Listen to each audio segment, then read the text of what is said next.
warahmatullahi wabarakatuh. Perkenalkan, nama saya Siti Ina Salaifa, NIM 2002030110.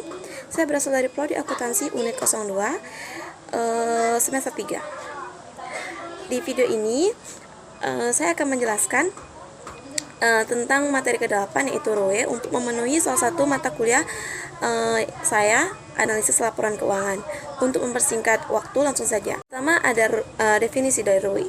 ROE adalah hasil dari perbandingan antara pendapatan bersih atau laba bersih dengan ekuitas pemegang saham. Dan ROE ini adalah termasuk salah satu rasio profitabilitas. ROE adalah rasio dua bagian yang dalam penurunannya karena menyatukan neraca dan laporan laba rugi.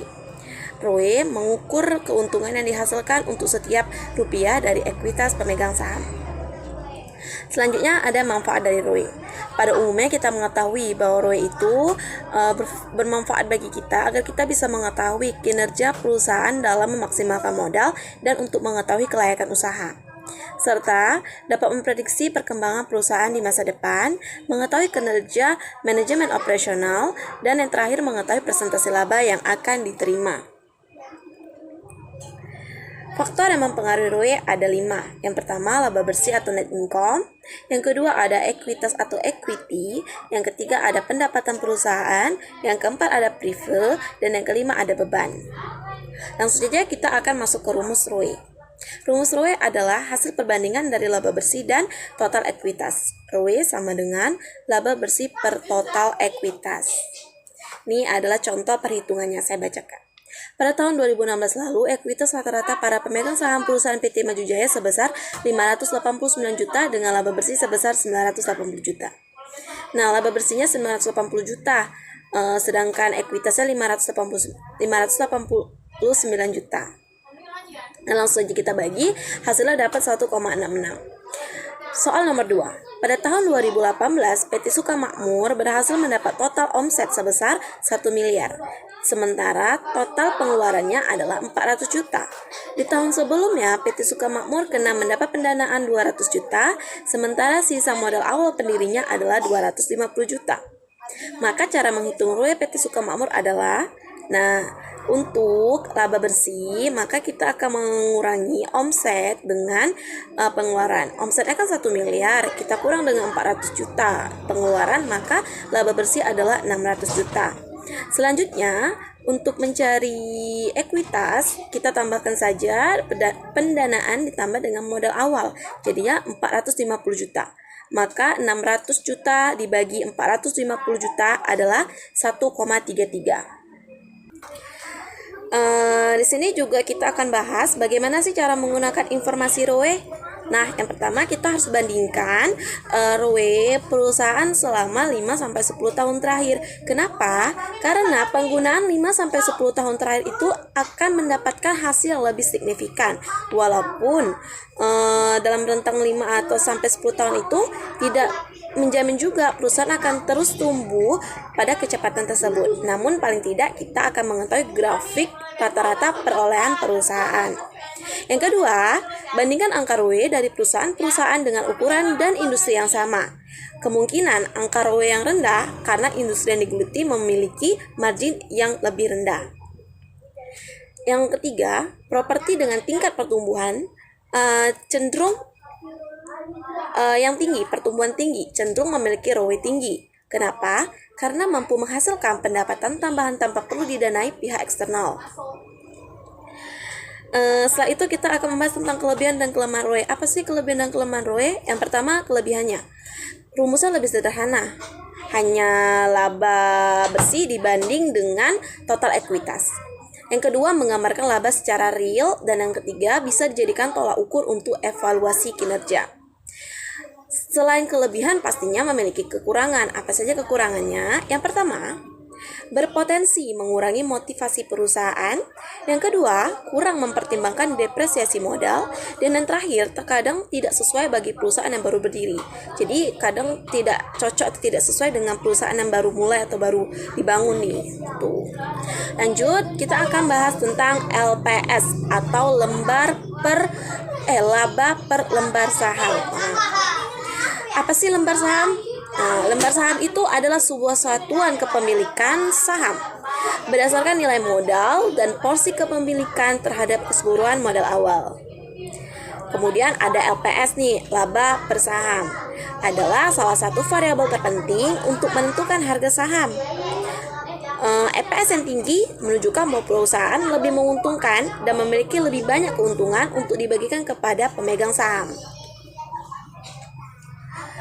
Selanjutnya, cara menghitung laba per lembar saham. Ada dua, ada LPS dasar dan ada LPS dilusian. LPS dasar itu rumusnya cuma laba bersih setelah pajak dikurang dividen dan dibagi jumlah saham yang beredar.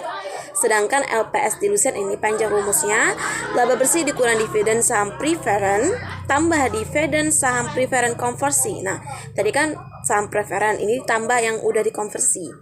Nah, dibagi rata-rata tertimbang jumlah saham beredar ditambah saham biasa baru dikeluarkan setelah konversi. Nah, kita langsung ke contoh aja biar paham. PT PQR memiliki modal saham yang beredar pada tahun 2020 sejumlah 4.000 lembar. Di tahun tersebut, PT PQR mendapat laba bersih sebesar 7 miliar. Diketahui saham memang telah beredar semenjak awal tahun dan tidak mendapat saham preferen. Maka IPS pendapatan PT PQR adalah, nah langsung saja 7 miliar kurang 0. Kenapa 0? Karena tidak ada dividen preferen, jadi 0 dibagi dengan lembar sahamnya 4.000, maka dapatlah hasilnya 1.750.000. Lanjut contoh kedua. PT PQR di tahun 2019 mendapatkan pendapatan bersih 7 juta.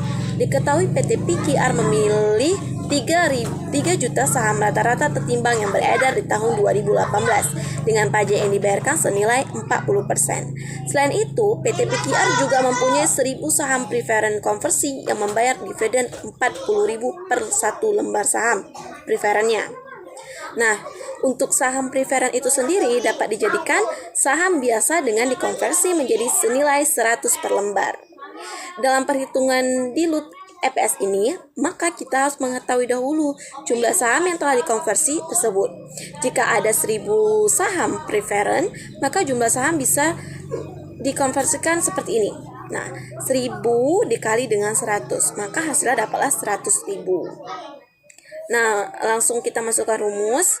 7 juta dari laba bersih dikurang 40.000 saham preferen ditambah 40.000 saham preferen konversi dibagi rata-rata tertimbang jumlah saham beredar sebesar 3 juta ditambah dengan 100.000 yaitu tadi saham preferen konversi, maka dapat hasilnya 1,94. Selanjutnya kita akan membahas mengapa sih laba per saham itu penting. Nah, kenapa? Karena laba per saham ini adalah salah satu faktor kunci yang harus digunakan investor saat menentukan kesehatan keuangan perusahaan. Jadi ini sangat mempengaruhi karena dia menentukan kesehatan keuangan perusahaan, apakah naik atau turun gitu. Analis dan investor sangat memperhatikan pendapatan perusahaan karena pada akhirnya dapat menaikkan harga saham. Umumnya, jika perusahaan memiliki pendapatan yang kuat selama 3 bulan atau triwulan, maka itu pertanda harga saham bisa naik. Namun sebaliknya, jika pendapatan turun, itu pertanda harga saham bisa turun. Ada penggunaan IPS selanjutnya. IPS dapat digunakan untuk beberapa macam analis. Salah satu IPS yang biasa digunakan untuk menganalisis profitabilitas suatu saham oleh para analis surat harga. Jadi yang biasa digunakan adalah untuk menganalisis profitabilitas ya.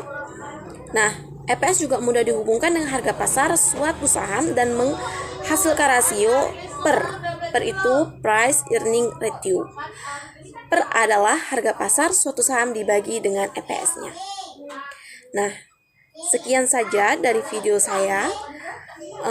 Mungkin banyak kekurangan dari video saya. Saya mohon diperbanyak maaf.